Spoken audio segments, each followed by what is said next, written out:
Армысыздар, эфирде Фараби жаңалықтары. Тізгіншімен Бағлан Қанатұлы. Журналистика факультетіне әскери кафедраның оқытушылар мен студенттері келді. Онда қандай мәселелер талқыланды? Студенттерге пайдасы бар ма? Толығырақ Ерасыл Дәулетұлы баяндайды.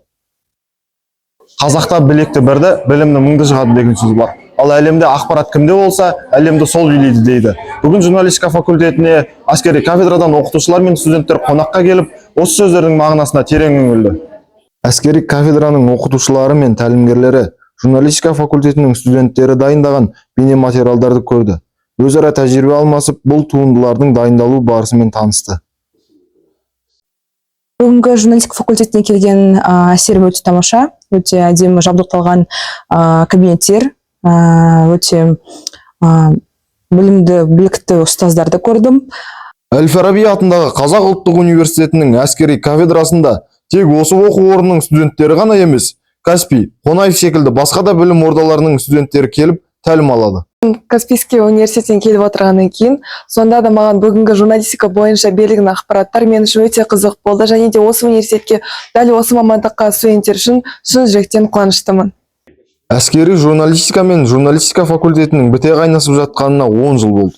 Осы арада сала мамандары біраз жетістіктерге жетіп, айтарлықтай үлкен қадамдар жасады. Вот уже более 10 лет военная кафедра готовит военных журналистов. Біз 10 жылдан астам уақыттан бері әскери журналистерді дайындап, Қазудың журналистика факультетімен жақын қарым-қатынастамыз. Бұл біздің де білім алушыларымызға, сонымен қатар журналистика факультетіне де мол пайда әкеліп жатыр деп ойлаймын. Болашақта осындай тығыз байланыста болу арқылы үлкен жетістіктерге жетеміз деп үміттенемін. Маған қайта жаңғырып, заманауи үлгіде жабдықталған телестудия қатты ұнады. Мен бұрын бұл жерде болғанмын, ол кезде бәрі басқаша еді. Қазір дизайн жақсы жаққа өзгерген. Бұл жерде жұмыс істеп сұхбат бере бергім келеді. Хочется быть и давать интервью. Журналистика факультетінің деканы Қанат Әуесбайұлы әскери кафедраның студенттерін факультетпен таныстырды. Көшбасшылық дәріс өткізіп, тәжірибесімен бөлісті. Журналистика факультетінің телестудиясы керушілерге ерекше әсер етті.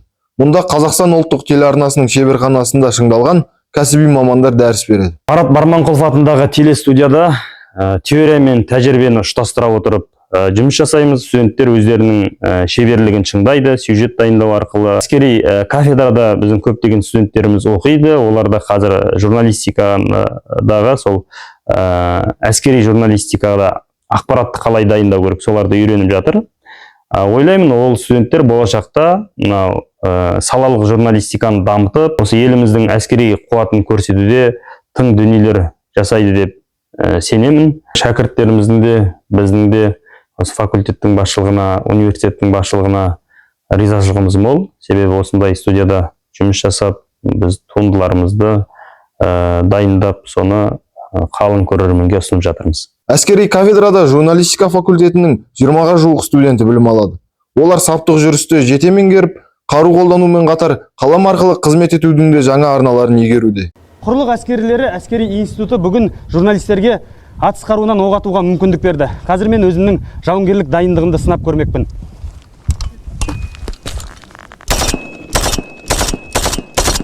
Сапта тұрып, сап түзеп, отанға қызмет ету әрбір азаматтың борышы.